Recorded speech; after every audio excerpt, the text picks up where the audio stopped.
Shalom, and welcome to Psychology of the Parsha for Parshat Vayeitzei. Vayeitzei Yaakov mi Beersheva, Vayelech Charana. Yaakov leaves the comfort of his home, and he heads out to Haran, to a place which is not such a hospitable place, certainly not for a person like Yaakov, who is totally immersed in Torah, in spirituality, in doing good. But he goes there.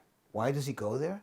Because his father instructed him to do so. Actually, his father and his mother instructed him to do so, to go marry one of the daughters, and as it will turn out, more than one of the daughters of Lavan, who is Rivka's brother.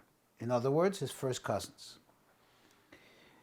On the way, Yaakov was accosted by his nephew. There's no worse feud than a family feud. And in this case, we know how much Esav hated him, and Esav wanted him dead. Eliphaz caught up with Yaakov and told him that he's there to kill him.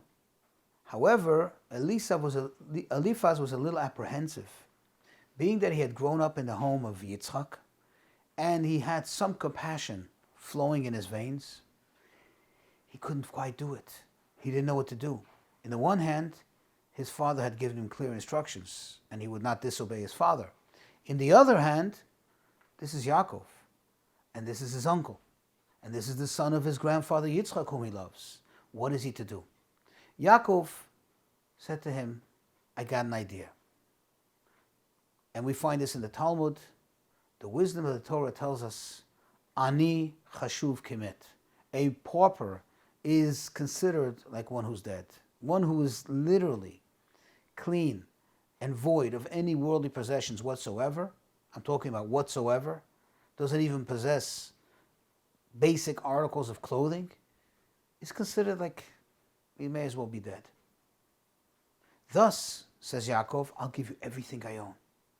He basically stripped down to his bare body and gave him everything that he owned. And now Yaakov was literally penniless.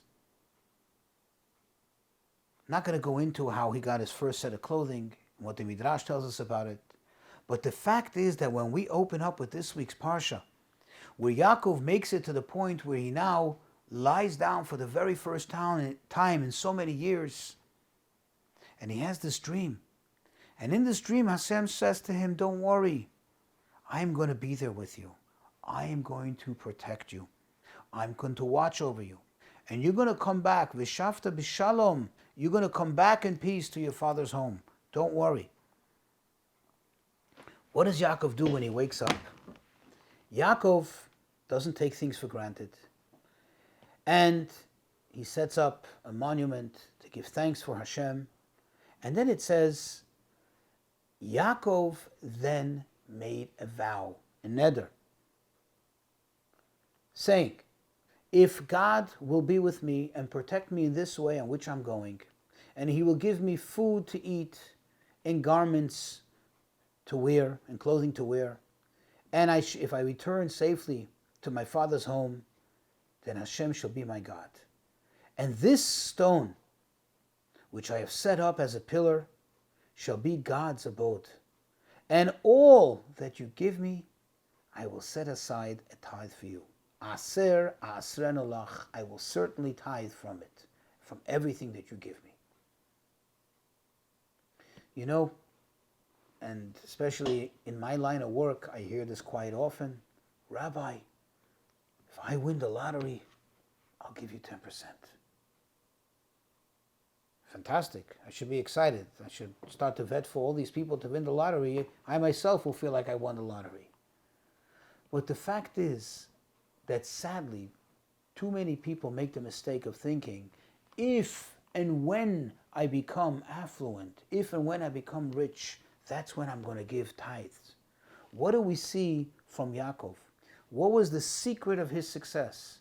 What is it that he knew and that the Torah is conveying to us to give us an idea for all future generations how to be like Yaakov, how to turn out successful?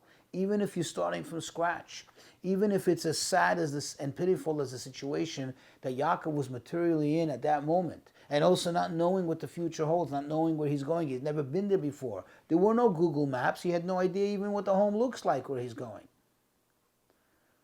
Yaakov says, from everything you give me, I'm going to tithe. That was his key to success.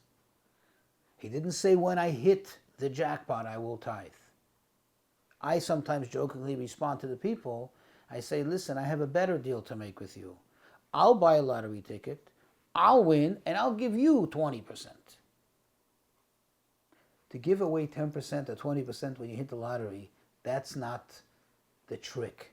The trick is to be consistently.